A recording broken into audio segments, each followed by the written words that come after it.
Bismillahirrahmanirrahim. Sayyidil awwalin wal akhirin Sayyidina Muhammad wa ala alihi wa ashabihi wa li baitihi wa dzurriyyatihi ajma'in wa ba'd. Sahabat-sahabat yang dimuliakan Allah, ada satu manhaj ulama Ahlus Sunnah, yaitu memahami, mengenal Allah dari jalur sifat-sifat Allah. Ada seorang ulama yang 70% hidupnya di zaman salafus saleh, yaitu Al-Imam Abul Hasan Al-Asy'ari.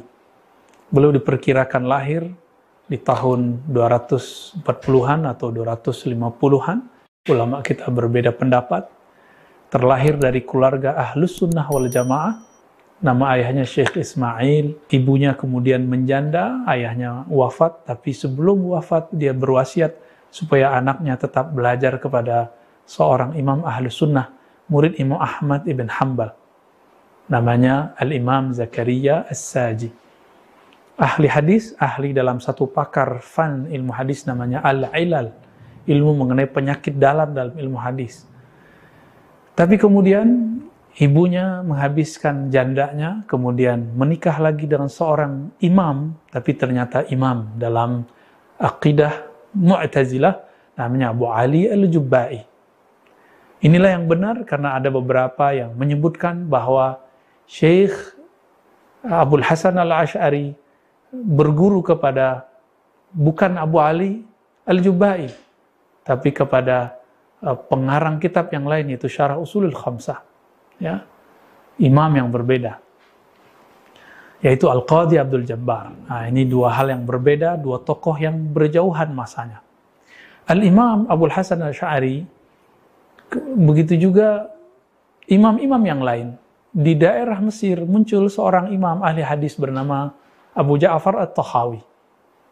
Sedangkan di daerah Samarkand muncul seorang imam sunnah bernama Muhammad Abu Mansur Al-Maturidi. Alhamdulillah kami diizinkan Allah pernah berziarah ke Imam Abu Mansur. Mereka semua hidup di masa yang berbeda, tapi meyakini sifat Allah dengan cara yang sama, tapi pengistilahannya muncul belakangan. Mereka meyakini inti-inti dari sifat Allah yang kemudian kita kenal dengan sebutan sifat 20 atau sifat 13. Ini sangat aneh.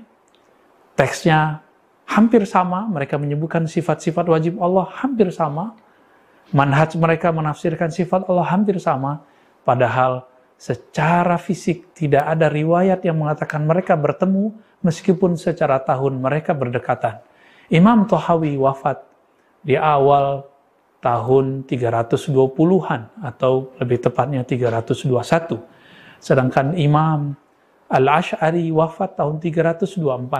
Imam Al-Maturidi wafat tahun 333. Mereka kemudian mengajarkan murid-muridnya, khususnya Imam Abul Hasan Asy'ari lebih populer karena beliau dulu tinggal di kota metropolitan, kota pusat peradaban. Inilah yang membuat mazhab atau manhaj Imam Asy'ari lebih populer dari manhaj Tahawi ataupun Maturidi. Imam Abul Hasan Asy'ari kemudian mengajarkan murid-muridnya Al-Bahili, imam-imam Ruwaim, dan imam-imam yang lain akidah yang belakangan oleh Imam Sanusi disebut dengan sifat 20. Apakah ini pembatasan? Tidak. Dalam teks Imam Sanusi, misalnya dalam As-Sanusi Al-Kubra, biasa di pesantren disebut kitab Ummul Barahin, yang dihasyah, disyarah oleh Imam Ad-Dusuqi.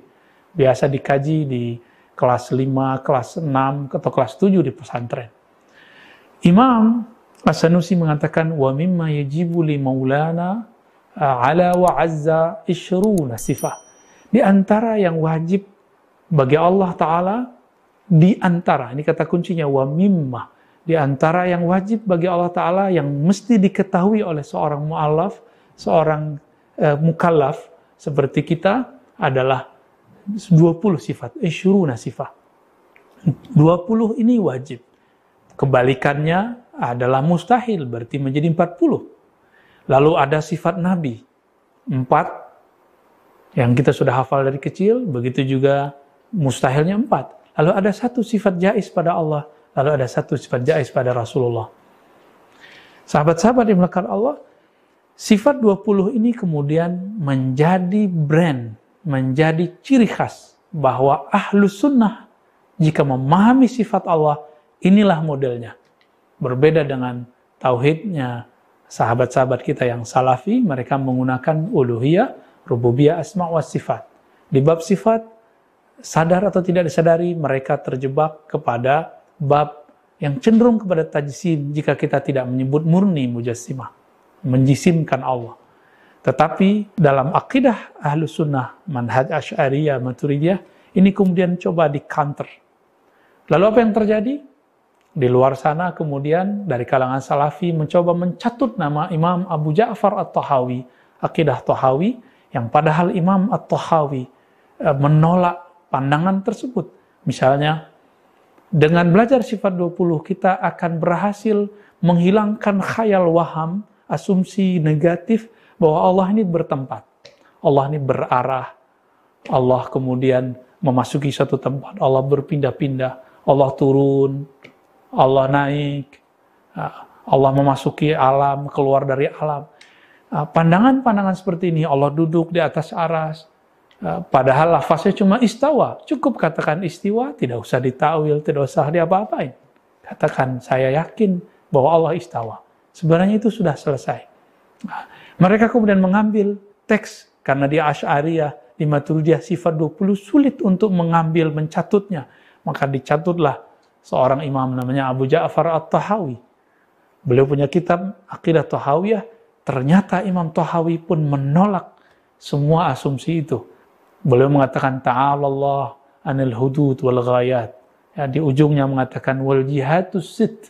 Allah Maha Suci dari arah, dari batas, dari had, dan juga Allah Maha Suci dari anggota tubuh. Allah Maha Suci dari arah yang 6.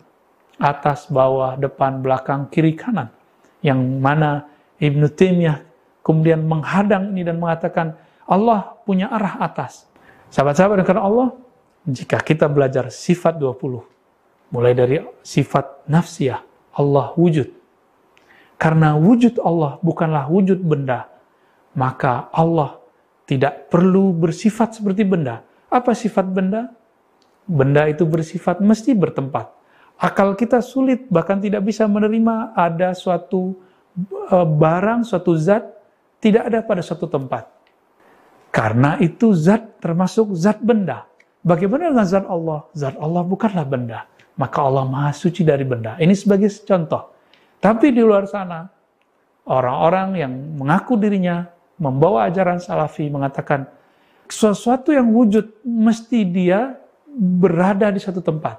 Siapa yang mengatakan Allah tidak berarah, tidak bertempat, berarti dia meyakini Allah tidak ada. Inilah logika yang kemudian berbeda. Jika kita benar satu saja dari sifat 20, Allah wujud. Wujudnya bukanlah benda. Maka katakan saja dia istawa di langit, dia istawa di atas aras, dia turun, dia fa'inama tuwallu fasamma wajhullah. Katakan apa saja. Jika dia bukan benda, maka ungkapan itu semuanya tidak dipahami. Allah bertempat. Sahabat yang dimuliakan Allah, ini baru sekelumit latar belakang dan faidah belajar sifat 20 yang menjadi brand, menjadi khas daripada imam kita, Imamuna Abul Hasan Al-Asy'ari, yang merupakan akidah yang dianut oleh imam-imam setelah imam yang 4. Semua orang bermazhab, kecuali sebagian Hanabilah, mereka mengikuti akidah Asy'ari. Kenapa tidak ikut akidah Imam Syafi'i? Karena akidah Syafi'i sudah diringkas oleh Imam Asy'ari. Kenapa tidak Malik? Kenapa tidak Ahmad bin Hanbal? Kenapa tidak Abu Hanifah? Kita katakan kembali, akidah Imam yang 4 sudah diringkas oleh Imam Asy'ari, sudah dikembangkan oleh Imam Maturidi, sudah disederhanakan oleh Imam Tahawi. Maka kita cukup berakidah Imam Asy'ari, kita sudah berakidah akidah Imam Salafus Saleh. Wassallallahu ala nabiyina Muhammad. Assalamualaikum warahmatullahi wabarakatuh.